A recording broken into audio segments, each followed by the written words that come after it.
ED ride நடந்துக்கிட்டே தாங்க இருக்கும். ஈடி ரைடு நடந்துக்கிட்டே தான் இருக்கும். அதனால் ஆக போகிறது ஒன்றும் இல்லை. ஏன்னு சொல்கிறேன்னா, இப்போ பேட்டி கொடுத்துக்கிட்டு இருக்கிறோம். இங்கே இன்னைக்கு இந்த நிமிஷம் மதியம் 12 மணியில் இருந்து டாஸ்மாக் கடை இப்போ தமிழ்நாடு முழுதும் இப்போ இயங்கிக்கிட்டு இருக்கு. 12 மணிலேருந்து இப்போ வரைக்கும் பாட்டிலுக்கு மேலே அந்த அதே கோட்டருக்கு 10 ரூபா 20 ரூபா வாங்கிட்டு தான் இருக்கிறாங்க.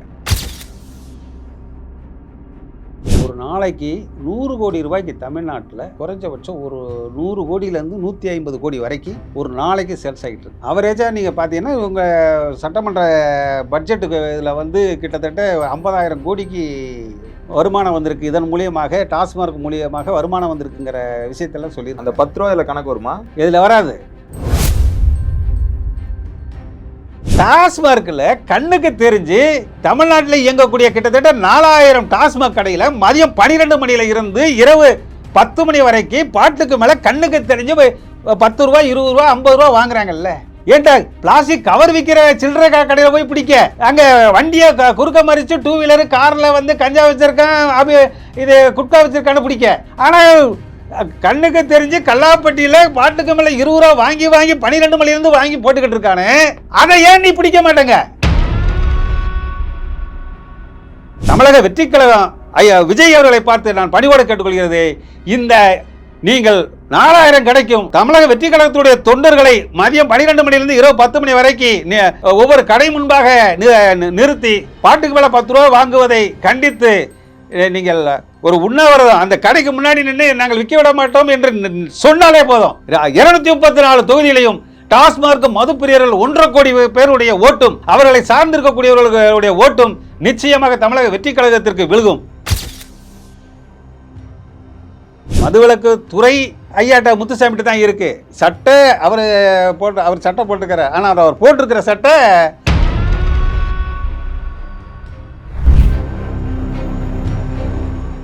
டிஎன் மீடியா நேயர்களுக்கு வணக்கம். இன்று நம்முடன் நேர்காணலுக்காக தமிழ்நாடு மதுக்குடிப்போர் சங்கத்தின் தலைவர் அவர்கள் செல்லப்பாண்டியன் இணைந்திருக்காங்க. வணக்கம் சார்.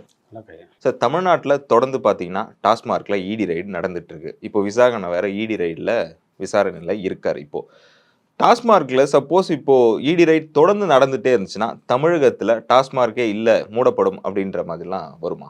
மூடப்படுமாங்கிறது 2003 ஆண்டு என ஆகஸ்ட் 29 துவங்கப்பட்ட சில்லறை விற்பனை, டாஸ்மார்க் சில்லறை விற்பனை துவங்கப்பட்ட நாளிலிருந்து அன்னைக்கு 47 வகையான சரக்குகளை செல்வி ஜெயலலிதா அவர்கள் அதிமுக ஆட்சியிலே அறிமுகப்படுத்தினார். இன்றைக்கி 450 வகையான மதுபான வகைகள் விற்கப்படுகிறது. 47 வகை விற்கின்ற பொழுதே பாட்டுக்கு மேலே 5 ரூபா வாங்கினாங்க. எப்போது? 2003. இன்றைக்கி 2025 450 வகையான சரக்கு விற்கின்ற காலத்தில் இந்த திமுக ஆட்சியில் பாட்டிலுக்கு மேலே 20 ரூபா வாங்கக்கூடிய நிலைமை இருக்குது. அப்போ நீங்கள் கேட்குற கேள்விக்கு கிட்டத்தட்ட ஒரு 22 ஆண்டு காலமாக பாட்டிலுக்கு மேலே வாங்கினது 2003 செல்வி ஜெயலலிதா அவர்கள் மறைவு, அதனால் அதை விட்டுருங்க. 2011 இருந்து 2021 வரை அதிமுக ஆட்சி காலத்திலே அதையும் விட்டுருங்க. 2016 இருந்து 2021 வரை போன எடப்பாடியார் ஆட்சி காலத்திலே இதே அளவுக்கு தான் பாட்டுக்கு மேலே எக்ஸ்ட்ரா வாங்கினாங்க. அப்போ நீங்கள் சொல்கிறத பார்த்தா ஈடி இப்படியே ரைடு நடந்துக்கிட்டே இருந்தாங்கன்னா, ஈடி ரைடு நடந்துக்கிட்டே தாங்க இருக்கும். ஈடி ரைடு நடந்துக்கிட்டே தான் இருக்கும். அதனால் ஆக போகிறது ஒன்றும் இல்லை. ஏன்னு சொல்கிறேன்னா, இப்போ பேட்டி கொடுத்துக்கிட்டு இருக்கிறோம். இன்னைக்கு இந்த நிமிஷம் 12 மணிலேருந்து இப்போ நம்ம 4 மணிக்கு பேட்டி ஆரம்பிச்சிருக்கிறோம். மதியம் 12 மணியில் இருந்து டாஸ்மாக் கடை இப்போ தமிழ்நாடு முழுதும் இப்போ இயங்கிக்கிட்டு இருக்கு. 12 மணிலேருந்து இப்போ வரைக்கும் பாட்டிலுக்கு மேலே அந்த அதே கோட்டருக்கு 10 ரூபா 20 ரூபா வாங்கிட்டு தான் இருக்கிறாங்க. நீங்கள் சொல்கிறீங்க அங்கிட்டு ஒரு எம்டியை விசாரணை பண்ணிக்கிட்டு இருக்கிறாங்க, முன்னாள் எம்டியை விசாரணை பண்ணிக்கிட்டு இருக்காங்க, துணை எம்டியை விசாரணை பண்ணிக்கிட்டு இருக்கிறாங்க, அங்கிட்டு வெள்ளக்குடி ஏந்தி டெல்லிக்கு ஒருத்தர் பறந்துக்கிட்டு இருக்கிறாரு, இப்படி எல்லாம் பேசிக்கிட்டு இருக்கிறாங்க. எந்த சலனமும் இல்லாமல், எதை பற்றியும் கவலைப்படாமல், எந்த பாகிஸ்தானுக்கும் இந்தியாவுக்கும் போர் நடந்ததை பற்றி கூட கவலைப்படாமல், ஏன் கொரோனா காலத்தில் கூட கவலைப்படாமல் இதே எடப்பாடியார் கொரோனா காலத்திலேயே கடையை திறந்தார். கட்டம் கட்டி அவர் அந்த எடப்பாடியார் காலத்தில் கொரோனா 2019 2020 கொரோனா காலத்தில் கூட கோட்டரை விற்கக்கூடிய அளவில் கடையை திறந்தார். ஆக அது எடப்பாடியாக இருக்கட்டும், மு.க. ஸ்டாலினாக இருக்கட்டும், இந்த திராவிட கட்சிகள் யாராக இருந்தாலும் அவர்கள் வந்து என்ன நடந்தாலும் கவலைப்பட மாட்டாங்க. நீ அதாவது ஈடி ரைடு நடக்கட்டும், டெல்லி அதெல்லாம் நாங்கள் பார்த்துக்கிறேயா, அதெல்லாம் நடந்து அது பாட்டு நடந்துக்கிட்டு இருக்கட்டும். என்ன இது இது வந்து இப்போ இந்த ஈடி ரைடு 1000 கோடி முறையீடு நடந்தது. போன ஆட்சியில் 100 லஞ்ச ஒழிப்புத்துறை வந்து 100 வழக்கு போட்டிருந்தாங்க. அதை கணக்கு பண்ணி தான் இப்போ வந்து அமலாக்கத்துறை வந்து அரசு அதிகாரிகளை வந்து பணி செய்ய விடாமல் தொந்தரவு பண்ணுறாங்கன்னு எங்கள் ஐயா முத்துசாமி இப்போ புலம்பிட்டு இருக்கிறார். இவ்வளவு புலம்பிட்டு இருக்காங்க, எல்லாம் நடந்துட்டு இருக்கு. நான் சரி இப்போ டாஸ்மார்க்கு மதுப்பிரியர்கிட்ட அந்த பாட்டு மேலே 10 ரூபா வாங்கினது தான், 10 ரூபா 20 ரூபா வாங்கினது தான் இன்றைக்கி பெரிய அளவில் 1000 கோடியில் வந்திருக்கு. நிச்சயமாக இனிமேல் 17ஆம் தேதி ஈடி ரைடு வந்ததில் இருந்து இனிமேல் 10 ரூபா வாங்க மாட்டாங்கன்னு நினச்சிக்கிட்டு ஒரு அற்ப ஆசையில் சென்னைக்குள்ளே இருக்கிற கடையில் போய் பார்ப்போன்னு பார்த்தா எந்த சலனமும் இல்லாமல் எங்கள்கிட்ட கம்பீர ஏங்க இராணுவ வீரர்கள் கூட, இந்திய இராணுவ வீரர்கள் கூட கொஞ்சம் பயந்துருவாங்க. துப்பாக்கி எடுத்துகிட்டு ஏதாவது எதிரியை கண்டால் பயந்துருவான். ஆனால் தமிழ்நாட்டுடைய டாஸ்மார்க் ஊழியர் விற்பனையாளர்ல இருந்து சேல்ஸ்மேன்ல இருந்து இன்னைக்கு வரைக்கும் அசராம மகனை என்ன வேணாலும் பண்ணி பாருங்கடா. பாட்டு அந்த கவுண்டருக்குள்ள 140 ரூபா பாட்டுக்கு 150 ரூபா போனா தான் சரக்கு, இல்லைன்னா உடனே அடிச்சு எடுத்துட்டு போ அப்படின்றான். ஏன்னு சொல்லுங்க. அவருக்கு தமிழ்நாட்டில் எத்தனை பாலியல் வன்கொடுமை, எத்தனை கொலை குற்ற சம்பவங்கள் எத்தனை நடந்தாலும் லேட்டாக தான் போய் குற்றத்தை கண்டுபிடிப்பாங்க. ஏன் நம்ம அரக்கோணத்தில் நம்ம தெய்வ செயலாக இப்போ நடந்துக்கிட்டு இருக்கு, தெய்வ செயலாக தான் நடந்துக்கிட்டு இருக்கு. அதை கூட வந்து ஒரு பெண் வந்து டிஜிபி ஆஃபீஸில் போய் வெளிப்படையாக கம்ப்ளைண்ட் கொடுத்தா கூட காவல்துறை, கன்னிமுக காவல்துறை வந்து அந்த தெய்வ செயல் மீது நடவடிக்கை எடுக்கிறதுக்கு இன்னும் தங்கிக்கிட்டு இருக்கிறாங்க. ஆனால் பாட்டிலுக்கு மேலே 10 ரூபா கவுண்டரில் வந்து எம்ஆர்பி விலைக்கு 140 ரூபா சரக்குக்கு 140 ரூபா கரெக்டாக நம்ம கொடுத்து கேட்டோம்னா எக்ஸ்ட்ரா அந்த 20 ரூபா கொடுன்னு அங்கேருந்து உள்ளேருந்து குரல் வரும். இல்லைன்னா எடுத்து வீசி அடிப்பாங்க. அந்த எக்ஸ்ட்ரா நீங்கள் 10 ரூபா 20 ரூபா ஏன் நீ கேட்குற, எம்ஆர்பி விலைக்கு மேலே ஏன் கேட்குறேன்னு கேள்வி கேட்டுட்டா கப்புன்னு அடுத்த நிமிஷம் எங்கிட்ட இருந்து தான் கன்னிமுக காவல்துறை வருமா கப்புன்னு சட்டை பிடிச்சிருப்பாங்க. எடுத்து சப்புன்னு ஒரு அரை விழுவும். இதெல்லாம் மறக்கணும். அந்த கள்ளச்சாராய சாவு நடந்த அந்த காலகட்டத்திலலாம் நடந்தது. இன்றைக்கி நேற்று வந்து பார்த்தீங்கன்னா விழுப்புரம் பக்கத்தில் டாஸ்மார்க் மதுப்பிரியர் ஈடி ரைடு நடக்க அவர் பேப்பரெல்லாம் நிறைய பார்ப்பாங்கல்ல, என்ன அதோ இனிமேல் வந்து டாஸ்மார்க்கு பாட்டுக்கு மேலே 10 ரூபா வாங்க மாட்டாங்க அப்படிங்கிற மாதிரிலாம் இருக்குது. அதனால் நம்ம ஒரு கேள்வியை போய் கேட்டுருவோன்ட்டு இவன் போய் கேட்டிருக்கான். உடனே கன்னிமுக காவல்துறை பிடிச்சி கொண்டு போயிட்டாங்க. எத்தனை ஈடி ரைடு நடந்தாலும் டாஸ்மார்க் மூட ஏங்க அந்த அளவுக்கு டாஸ்மார்க் ஊழியர்களுக்கு சரியான பயிற்சிங்க, சாதாரண பயிற்சி கிடையாது. அதான் சொல்றாங்க, ராணுவ இந்திய ராணுவமே பின்வாங்கணும். தமிழ்நாட்டுடைய காவல்துறை கூட அவங்க அளவுக்கு ஒரு மனதைரியம் இருக்கு கிடையாது. எதை பற்றியும் கவலைப்படாது. ஏங்க 12 நான் இப்போ தான் சொல்கிறேன்ல, இப்போ ஒன்றும் இல்லை, 12 மணிலேருந்து இப்போ வரைக்கும் 4 மணி வரைக்கும் சேல்ஸ் ஆகிருக்கும். ஒரு 100 பேர் பாட்டில் வாங்கியிருப்பாங்க, ஒரு கோட்டர் வாங்கியிருப்பாங்கல்ல, 100 பேர் கோட்டர் வாங்கியிருப்பாங்க. ஒரு கோட்டருக்கு 10 ரூபா, 100 பேர் வாங்கியிருக்கானா எவ்வளோ ஆச்சு? 1000 ரூபா ஆச்சா? இப்போ உடனே தமிழ்நாட்டுடைய லஞ்ச ஒழிப்புத்துறை இல்லைன்னா மதுவிலக்கு துறை போய் அந்த கன்னிமுக நம்ம ஐயா முத்துசாமியினுடைய துறையை சார்ந்தவர்கள் போய் கப்பலை பிடிக்கலாம்ல. ரொக்கமாக தானே இருக்காங்க. செக்கா கொடுத்தா எங்கள் ஆள் மதுப்பிரியர் போய் இதால் செக்கா போய் கொடுத்துருக்குறேன், பணமாக தானே கொடுக்குறேன். இல்லை பிஓஎஸ் அந்த பாயிண்ட் ஆஃப் சேல் மிஷினில் போய் ரசீது கொடுத்துருக்காங்க. ஒன்றும் கிடையாது. அதாவது ரசீது கிடையாது, கொடுக்குற சரக்கு பில்லு கிடையாது. மதுரை உயர்நீதிமன்றமே சொல்லியிருக்கு பில்லு உடனடியாக கொடுக்கப்பட வேண்டும்னு. எப்போ திமுக ஆட்சிக்கு வந்தப்போ 2021 மதுரை உயர்நீதிமன்றம் சொல்லியிருக்கு. ஆனால் இன்னைக்கு 25 5 ஆண்டு காலமாக ஒரு பில்லு அந்த சரக்குக்கான இன்னைக்கு ஒரு பூ வியாபாரம் பார்க்குறவங்க, ஒரு சின்ன வியாபாரம் பார்க்குறவங்க கூட பார்த்தீங்கன்னா கியூஆர் கோடு வச்சுருப்பாங்க. 10 ரூபா டீ குடிச்சிட்டு போனால் கூட டீ கடையில் போயிட்டு நீங்கள் ஸ்கேன் பண்ணிட்டு போயிடலாம். ஆனால் 140 ரூபாய்க்கு விற்கக்கூடிய அந்த மதுபான விலை எம்ஆர்பி விலைக்கு போய் ஸ்கேன் பண்ணி போட முடியாது. ஏன்னா அந்த பில்லை தயார் பண்ணுறதுக்கு முடியலை. இதுக்கு முன்னாடி இருந்த ஐயா தங்கமணி, அதுக்கு முன்னாடி இருந்த நத்த விஸ்வநாதன், ஐயா செந்தில் பாலாஜி, இந்த எத்தனையோ ஐஏஎஸ் இருக்காங்க. அந்த டாஸ்மார்க்கில் சில்லறை விற்பனையை வந்து கரெக்டாக பில்லு கொடுக்கறதுக்கு மட்டும் அந்த பில் மிஷினை மட்டும் கண்டுபிடிக்க முடியாமல் தவிச்சிட்டு இருக்காங்க. தமிழ்நாட்டில் பார்த்தீங்கன்னா 1000 கோடிக்கு மேலே டாஸ்மார்க்கில் ஊழல் நடந்திருக்கு. ஒரு நாளைக்கு ஒரு கடையில் எவ்வளோ சேல்ஸ் ஆகுது? தமிழ்நாட்டில் மொத்தம் எவ்வளோ சேல்ஸ் ஆகுது டாஸ்மார்க்கில்? அதாவது ஒரு நாளைக்கு 100 கோடி ரூபாய்க்கு தமிழ்நாட்டில் குறைஞ்சபட்சம் ஒரு 100 கோடியிலேருந்து 150 கோடி வரைக்கும் ஒரு நாளைக்கு சேல்ஸ் ஆகிட்டு இருக்கு. அவரேஜாக நீங்கள் பார்த்தீங்கன்னா உங்கள் சட்டமன்ற பட்ஜெட்டுக்கு இதில் வந்து கிட்டத்தட்ட 50,000 கோடிக்கு வருமானம் வந்திருக்கு. இதன் மூலியமாக டாஸ்மார்க் மூலியமாக வருமானம் வந்திருக்குங்கிற விஷயத்தெல்லாம் அந்த சொல்லியிருக்காங்க. 10 ரூபா இதில் கணக்கு வருமா? இதில் வராது. அதாவது அதுதான் இப்போ பிரச்சனை. அந்த 10 ரூபா கணக்கு வராதது அந்த மதுபான ஆலையில் இருந்து வரக்கூடிய சரக்கு குடோனுக்கு வருது. குடோனில் வந்து இது வருது. நான் என்ன சொல்கிறேன்னா, இவங்க பிஜேபியுடைய மாநில தலைவர் நயினார் நாகேந்திரனை பார்த்து நான் கேட்குறேன், ஈடி ரைடு வருதுங்கயே, அவ்வளவு வருதுங்க. ஒரு மதுபான ஆலையில் இருந்து மதுபான பாட்டில் அடைச்சி வரணும்னா அந்த இடத்துல 2 அதிகாரிகள் இருப்பாங்க. ஒன்று மாநில அதிகாரி ஒருத்தவங்க இருப்பாங்க, மத்திய அரசுடைய அதிகாரி அங்கே மதுபான ஆலையை கண்காணிக்கிறதா எவ்வளவு உற்பத்தி ஆகுது.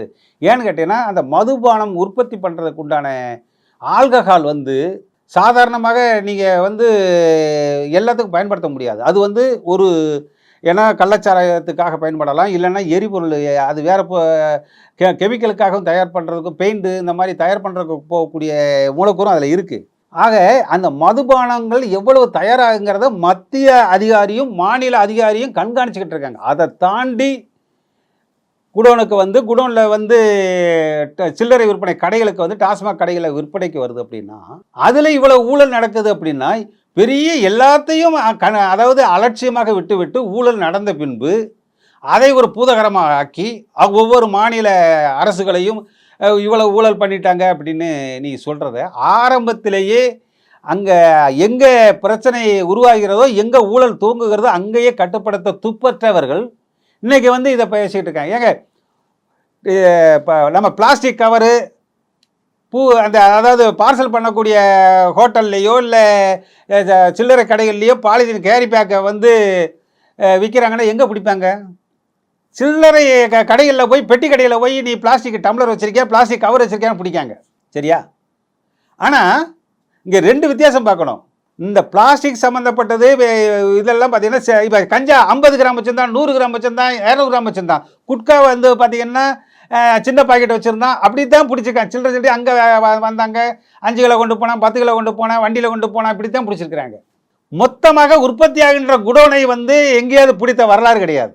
ஆனால் டாஸ்மார்க்கில் கண்ணுக்கு தெரிஞ்சு தமிழ்நாட்டில் இயங்கக்கூடிய கிட்டத்தட்ட 4000 டாஸ்மாக் கடையில் மதியம் 12 மணியில் இருந்து இரவு 10 மணி வரைக்கும் பாட்டுக்கு மேலே கண்ணுக்கு தெரிஞ்சு 10 ரூபா, 20 ரூபா, 50 ரூபா வாங்குறாங்கல்ல. ஏன்டா பிளாஸ்டிக் கவர் விற்கிற சில்லறை கடையில் போய் பிடிக்க, அங்கே வண்டியை குறுக்க மறித்து 2 வீலரு காரில் வந்து கஞ்சா வச்சுருக்கான், இது குட்கா வச்சுருக்கான்னு பிடிக்க. ஆனால் கண்ணுக்கு தெரிஞ்சு கல்லாப்பட்டியில் பாட்டுக்கு மேலே 20 ரூபா வாங்கி 12 மணிலேருந்து வாங்கி போட்டுக்கிட்டு இருக்கானே, அதை ஏன் நீ பிடிக்க மாட்டேங்க? அதை பிடிப்பதற்கு இந்த மதுவிலக்குத்துறை, திமுகவுடைய காவல்துறை, ஸ்டாலினுடைய காவல்துறை, மதுவிலக்குத்துறை கண்ணுக்கு தெரியும். இது பாட்டுக்கு மேலே எக்ஸ்ட்ரா விற்கிறாங்கிறது இது எல்லாமே தெரியும். அவங்களுக்கு தானே இந்த 10 ரூபா போகுது. ஏங்க அதைத்தான் சொல்ல வரேன். இதுக்கு எல்லாமே தெரியுது. 4000 கடைக்கு நான் என்ன சொல்றேன்னா, இவ்வளவு ஊழல் நடந்திருக்கிறதுன்னு எடப்பாடி பொங்குகிறார். ஊழல் நடந்து விட்டது. ஏன்னா அதிமுக இருக்கிறவங்க ஒரு 500 பேர் வா கடைக்கு முன்னாடி நில்லு, பாட்டுக்கு மேலே 10 ரூபா விற்கிறான்னு ஒரு கடைக்கு ஒரு ஆள் 500 கடைக்கு, அதிமுக 500 கடைக்கு, பாட்டாளி மக்கள் கட்சி ஒரு 200 கடைக்கு முன்னாடி நிற்கட்டும், நம்ம பாஜக அவங்க ஒரு 500 கடைக்கு முன்னாடி நிற்கட்டும், வித்துருவானா? பாட்டுக்கு மேலே 10 ரூபா 20 ரூபா வித்துருவானா? இந்த நாட்டில் பாட்டுக்கு மேலே கொள்ளையடிக்கிறாருன்னு குமுறுகின்ற கட்சிக்காரர்கள் எல்லாம் பார்த்து கேட்குறேன். அத்தனை கட்சிக்காரர்கள் இருந்து தொண்டர் படம் இருக்கான்ல, விஜயில் இருக்காங்க, விஜயிலையும் ஆணி இருக்காங்க. ஒன்றும் வேண்டாங்க, 4000 கடைக்கு வருகின்ற 2026 தமிழக வெற்றி கழகம் ஆட்சியை பிடிக்க வேண்டும் என்றால் ஒன்றும் செய்ய வேண்டாம். நீ பூத்து கமிட்டி அமைக்க வேண்டாம், ஒன்றும் அமைக்க வேண்டாம். ஏற்கனவே எங்கிட்ட பூத்து கமிட்டி 4000 கடை, ஒரு 10,000 பார் இருக்கு. ஒன்று அங்கே ஊழல், இங்கே ஊழல், பாட்டு மேலே 10 ரூபா. எங்கே சுற்றினாலும் நான் தான் சொல்லுவேன், கட்சி கொடி இல்லாத கிராமங்கள் இருக்கலாம், கட்டிங் போடாத கிராமங்கள் கிடையாது. நாங்கள் கோட்டையில் கை வைத்தால்தான் யாரும் கோட்டையில் கொடியேற்ற முடியும். ஏன்னா அதே தான் 2016 நாங்கள் ஆட்சிக்கு வந்தால் முதல் கையெழுத்து மதுக்கடையை மூடுவதற்கு கைது போட்டு சொன்னதுனால தான் நாங்கள் 2014 தோத்தோம். அதனால நாங்கள் 2026 மதுக்கடையை மூடணும்னு நாங்கள் சொல்லலை, அதனால தான் நாங்கள் ஜெயிச்சிட்டோம் அப்படின்னு அவங்க சொன்னாங்க.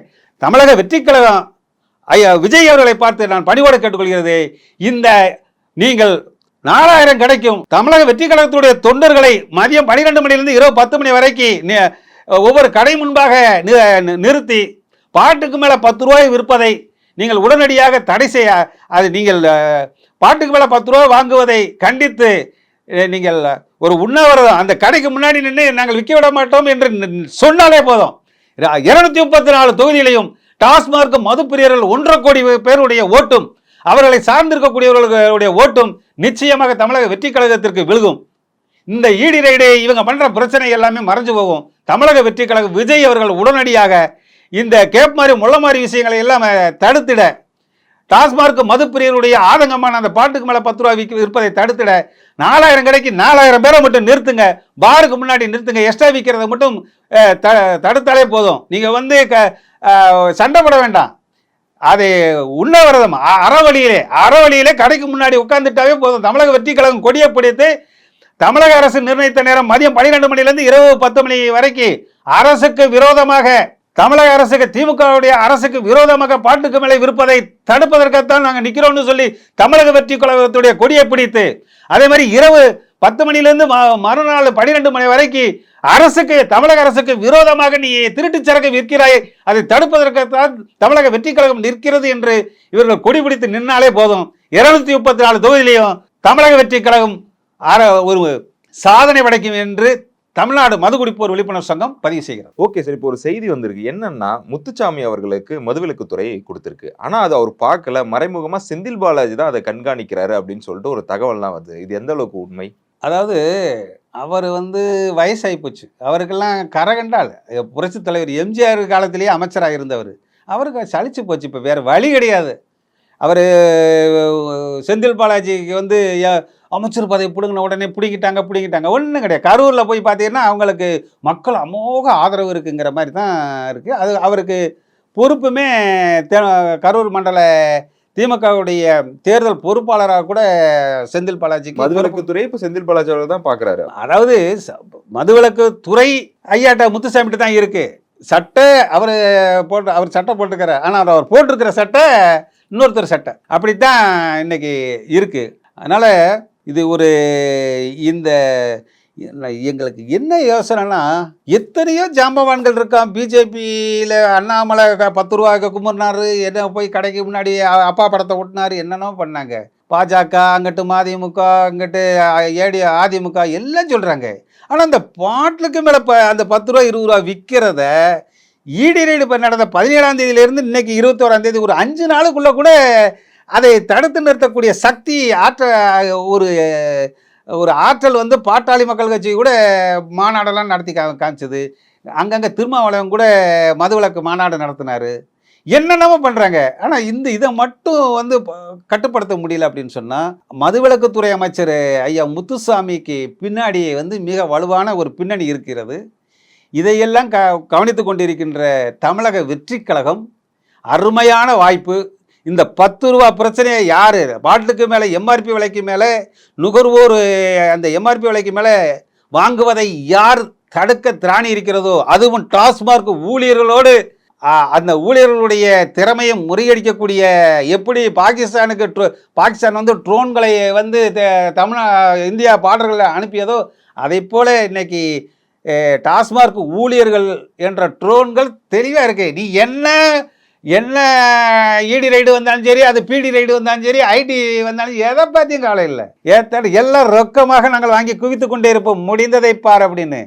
அந்த ட்ரோன்களை கட்டுப்படுத்துகின்ற ஒரு சரியான தலைமை தமிழ்நாட்டிலே கட்சி இல்லை என்ற வேதனையிலே தான் இந்த நேரத்தில் பதிவு செய்கிறேன். அந்த 1.5 கோடி டாஸ்மார்க் மதுப்பிரியருடைய ஆதங்கத்தை கட்டுப்படுத்துகின்ற ஆற்றல் மிகு கட்சி தலைமை எது என்பது இன்னும் தமிழ்நாட்டிலே இல்லை என்று தான் இந்த நேரத்தை பதிவு செய்கிறேன். எங்களோடு இணைந்து பல்வேறு தகவலை பகிர்ந்ததற்கு மிக்க நன்றிண்ணா.